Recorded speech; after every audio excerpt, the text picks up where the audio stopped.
Assalamualaikum warahmatullahi wabarakatuh. Sekali lagi kita bertemu untuk mempelajari bagaimana melukis unjuran ortografik. Tapi sebelum itu kita perlu belajar bagaimanakah konsep dan juga langkah-langkah asas dalam melukis unjuran ortografik. Seperti yang kita sedia maklum, unjuran ortografik terdiri daripada pandangan atas, pandangan hadapan dan pandangan sisi. Pandangan atas di bawahnya mesti pandangan hadapan. Di sebelah pandangan hadapan mestilah pandangan sisi, dan di atas pandangan sisi mestilah garisan 45 darjah. So ini adalah bentuk ortografik yang perlu difahami oleh pelajar sebelum melukis unjuran ortografik. Di dalam menjawab soalan ortografik, langkah yang pertama, kita perlu mengenal pasti di manakah orientasi pandangan hadapan dan pandangan sisi ataupun pandangan atas yang ditunjukkan pada pandangan yang diberi. Seterusnya, kita perlu melabel. Kita lorekkan satah-satah yang kita ingin lukis dan kita labelkan titik-titik yang berkaitan pada satah tersebut, dan kenal pasti titik tersebut pada pandangan atas dan pandangan hadapan. Dan langkah yang ketiga, kita perlu melukis garisan 45 darjah. Tapi sebelum itu pastilah kita perlu melukis paksi menegak dan paksi mendatar. Dan kemudian kita hanya perlu unjurkan garisan daripada titik-titik yang kita nak cari, daripada pandangan sisi ke pandangan yang tiada yang nak kita lukis, dan daripada pandangan hadapan ke pandangan atas yang kita hendak lukis. Jadi tanpa membuang masa, kita terus kepada soalan percubaan SPM 2012 Negeri Pahang. Dalam soalan ini kita diberikan pandangan atas, pandangan hadapan dan pandangan sisi. Cumanya dalam kes ini tidak dinyatakan mana satukah pandangan hadapan, yang mana satukah pandangan sisi. Jadi kita ambillah pandangan yang paling bersesuaian. Kebiasaannya kita ambil yang paling lebar. So dalam kes ini cikgu anggapkan ini sebagai pandangan hadapan dan ini sebagai pandangan sisi. Seterusnya kita kenal pasti di manakah orientasi pandangan hadapan ini pada objek. Kalau kita lihat di sini, pandangan hadapan ini di sini. So ini adalah pandangan hadapan, dan sebelah sini adalah pandangan sisi. Kemudian kita lukiskan paksi menegak dan paksi mendatar.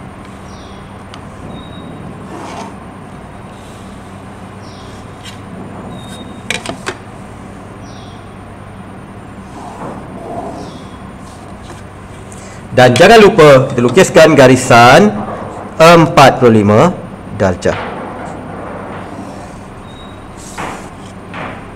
Langkah seterusnya, kita perlu dapatkan di manakah kotak sempadan untuk kita melukiskan pandangan atas yang perlu kita lukis. Ini adalah tujuannya untuk mengelakkan kesilapan supaya kita tidak melukis di luar daripada kotak sempadan. Kita unjurkan sebelah kiri dan sebelah kanan pada pandangan sisi.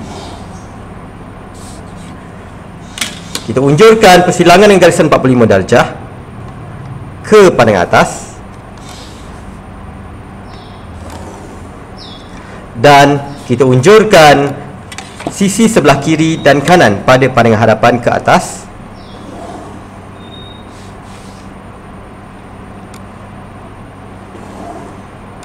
Jadi kita akan dapat ruang kotak sempadan di mana kita akan melukis pandangan atas. So ini sebagai panduan kita lah supaya tidak keluar daripada kawasan yang sepatutnya. Seterusnya kita labelkan satah yang kita nak buat. Kita ambil satah yang mudah dahulu. Contohnya satah yang ni pada pandangan atas. Pada pandangan atas biasanya kita akan nampak yang ni. Jadi kita labelkan 1, 2 dan 3. Kenal pasti 1, 2 dan 3 pada pandangan hadapan. Pada pandangan hadapan 1 di sini, di belakangnya 2 dan 3 di sini. Pada pandangan sisi, pada pandangan sisi 3 di sini, di belakangnya 2 dan 1 di sini. Jadi kita unjurkan titik 1 pada pandangan sisi ke garisan 45 darjah, unjurkan pada pandangan atas. Titik 1 pada pandangan hadapan kita unjurkan ke atas. Silang, dia akan bersilang di sini. Titik 3 dan 2 berkongsi titik yang sama pada pandangan sisi, unjur ke garisan 45 darjah. Kita unjurkan ke pandangan atas dan kita silangkan titik 2 akan berada di sini. Dan titik 3, kita unjurkan titik 3 pada pandangan hadapan tegak ke atas. Dan kalau kita lihat unjuran titik 3 yang adalah yang ini. So ini adalah titik 3. Langkah seterusnya, kita lihat pada objek 1, 2, 3 bersambung. Jadi kita sambungkan 1 ke 2, 2 ke 3 dengan garisan yang lebih gelap.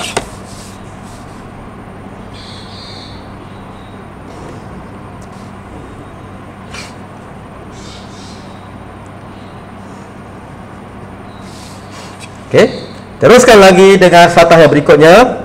Satah yang akan kelihatan adalah satah yang ni.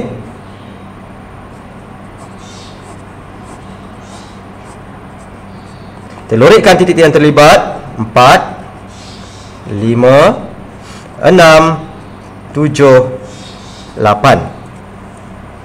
Kenal pasti di manakah titik 4, 5, 6, 7 dan 8 pada pandangan hadapan. Kalau ini pandangan hadapan, 4 ada kat sini, di belakangnya 5. Okey, kemudian dia akan naik 6 di sini, di belakangnya 7, dan kemudian akan bertemu dengan 8 di puncak. Pada pandangan sisi pula, okey, 4 akan berada di belakang, di depan 3. Okey, 4/3/2. 5 akan berada di sini. 6, 7 dan 8. Okey. Kita mulakan dengan titik 4. Okey. 4 di sini kita unjurkan ke pandangan atas, 4 pada pandangan hadapan kita unjuk tegak ke atas, dia akan bersilang di sini. Okey. Kemudian 5.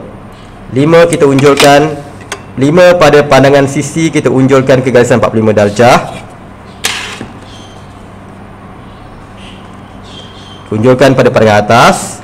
Dan 5 pada pandangan hadapan naik tegak ke atas, hilangkan. Kamu akan dapat 5 di sini. Okey, kemudian 5 ke 6. Okey, 5 ke 6 ini adalah suatu lengkuk. Okey, lengkuk, tetapi pada pandangan atas dia adalah lurus. Jadi kita carikan di manakah titik 6.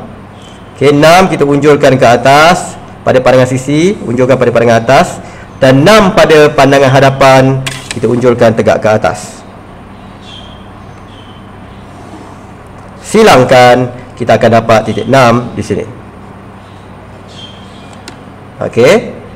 7 kita unjurkan pada pandangan sisi naik tegak ke atas, dan 7 pada pandangan hadapan kita unjurkan tegak ke atas.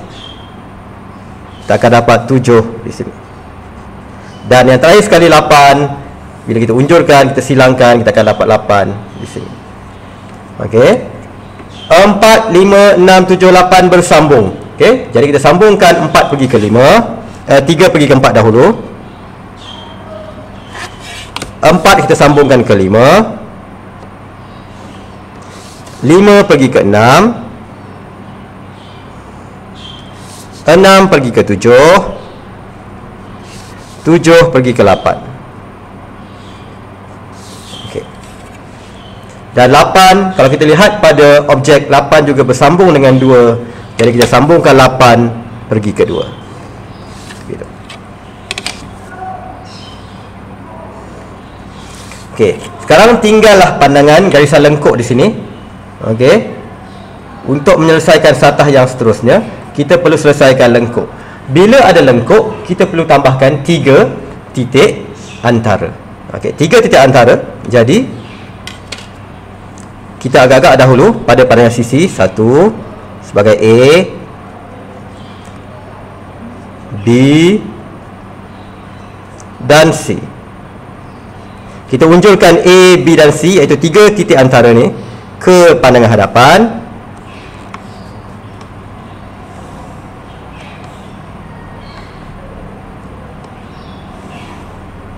Okey, ini adalah A, B dan C. Kita mulakan satu-satu. Titik A pada pandangan ni kita unjurkan, pada pandangan sisi kita unjurkan garisan 45 darjah. Okey. Kita unjurkan persilangan garisan 45 darjah ke pandangan atas. Dan A pada pandangan hadapan unjuk tegak ke atas, kita akan dapat titik A di sini. Ulang langkah yang sama. B, pada pandangan sisi unjuk gagasan 45 darjah bersilangan dengan 45 darjah, kita unjuk ke pandangan atas, dan B pada pandangan hadapan unjukkan tegak ke atas. Kita akan dapat titik B. Dan yang terakhir, kita unjurkan C ke garisan 45 darjah, unjurkan bersilangan dengan garisan 45 darjah, unjurkan ke pandangan atas, dan titik C pada pandangan hadapan unjurkan ke pandangan atas. Silangkan, kita akan dapat C di sini. Kita sambungkan A, B dan C dengan satu lengkuk.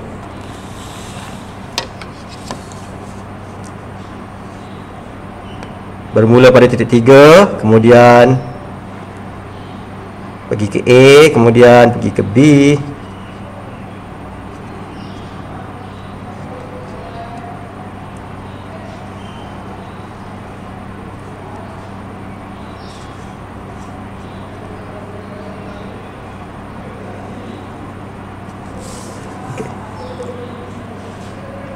Maka setelah siap, kita bandingkan pandangan atas kita dengan pandangan objek yang diberi, betul atau tidak. Itu dah kaedah semakan dia. Kita mulakan satu-satu. Satah segitiga ni 1 2 3 kita ada 1 2 3. Satah 2 8 3 kita ada 2 8 3. Satah 3 4 5 6 7 8 kita ada 3 4 5 6 7 8. Yang lain-lain tidak kelihatan.